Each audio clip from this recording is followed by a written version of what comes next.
আসসালামু আলাইকুম। Web design Bangla সিরিজের নতুন ভিডিওতে সকলকে স্বাগত জানাচ্ছি। আমি আজকে একটা এলিমেন্ট নিয়ে আলোচনা করব, সেটা হলো মার্কিউ টুল। যে বিষয়টা আমাদের কাছে অনেকেরই পরিচিত।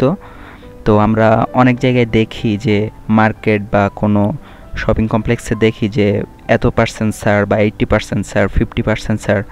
অর্থাৎ আমরা যদি কোনো রানিং লেখা দেখি, তো এইটা কিন্তু একটা এলিমেন্ট, HTML এর একটা এলিমেন্ট ইউজ করে আমরা কিন্তু এটা প্রোগ্রামিং করে তারপরে এটা আমরা রানিং করি।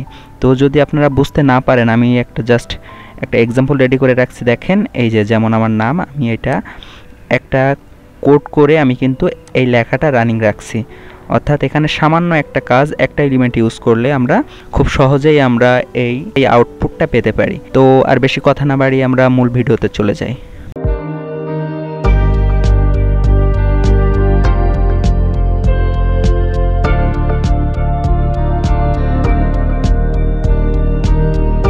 তো আমরা আমাদের প্ল্যাটফর্মে চলে আসলাম। দেখেন, তো এখানে আমরা বরাবরই বলে আসছি যে আমরা যা কিছু লিখবো আমাদের প্ল্যাটফর্মে সব কিছুই অধিকাংশই লিখবো বডি ট্যাগের ভিতরে। তো এখানে আমরা লিখি যে এলিমেন্টটা ইউজ করবো সেটা হলো মার্কিউ ট্যাগ, মার্কিউ MARQUE। তো আমরা স্টার্টিং ট্যাগ নিলাম, ক্লোজিং ট্যাগ নিলাম। স্টার্টিং ক্লোজিং ট্যাগের মিডিলে যে স্পেসটা আছে আমরা এখানে আমাদের এলিমেন্টটা লিখবো। তো এখানে যদি লিখি this is 45% discount, you can choice it. আমি যদি এটা লিখি, জাস্ট এক্সাম্পল। তো আমি যদি এটা লিখলাম জাস্ট এক্সাম্পল স্বরূপ, যদি আমরা এটা লিখি এবং বরাবরের মতো কন্ট্রোল-S দিয়ে সেভ করলাম, করে রাইট ক্লিক করে ওপেন ইন ব্রাউজার যদি করি, দেখেন এই যে আমাদের কিন্তু উপরে চলে আসছে this is 45% discount, you can choice it. তো এটা লেখার পরে কিন্তু জাস্ট এই মার্কিউ যে ট্যাগ আছে এটার বিনিময়ে আমরা কিন্তু একটা রানিং একটা সেন্টেন্স এখানে আউটপুটে পাইলাম।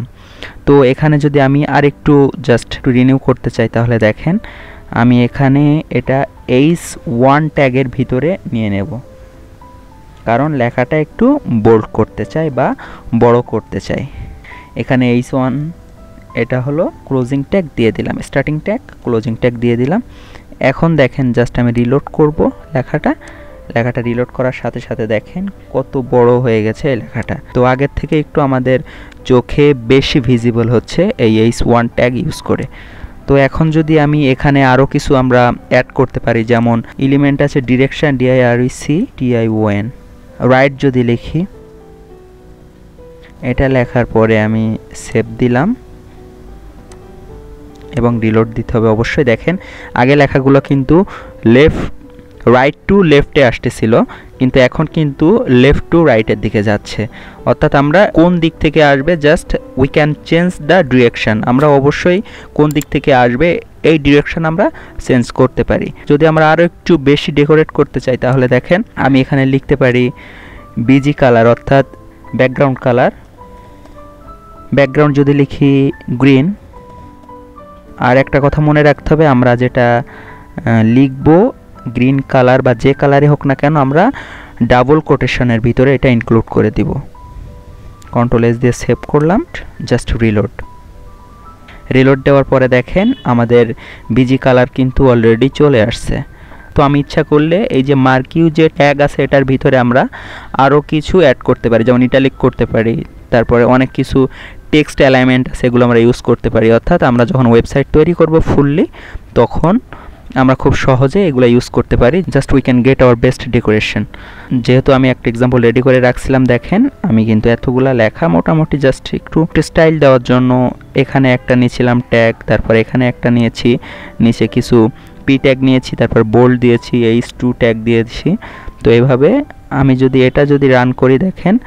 এবং আমি একটা কথা বারবার বলি, প্রথম থেকে আজকে ভিডিও নাম্বার মনে হয় 15। তো এই কয়টা ভিডিওর ভিতরে আমি প্রত্যেকটা ভিডিওতে বলে আসছি যে কাজ করব, যতটুকু কাজ করব কন্ট্রোল-S সব সময় প্রেস করব, এই জন্য যে আমাদের আউটপুটে কিন্তু আমাদের যেটুকু সেভ হবে সেইটুকুই আউটপুটে আসবে। জন্য বারবার যতটুকু কাজ করব আমরা কন্ট্রোল-S দিয়ে সেভ রেখে তারপরে আমরা আউটপুটে এসে রিলোড দেব। তো দেখেন এখানে যদি আমি যেটা আগে থেকে রেডি করে রাখছি, দেখেন এই সাইটে। তো আপনারা ইচ্ছা করলে বেশ কিছু নিজেদের প্র্যাকটিসের জন্য কিছু এলিমেন্ট এখানে নিতে পারেন। ভিডিওটা এই পর্যন্তই ছিল। নেক্সট টাইমে সিরিজের নতুন ভিডিও নিয়ে আসবো। সেই পর্যন্ত সকলের সুস্থতা ও মঙ্গল কামনা করে আমার ভিডিও এখানে শেষ করছি। আল্লাহ হাফেজ।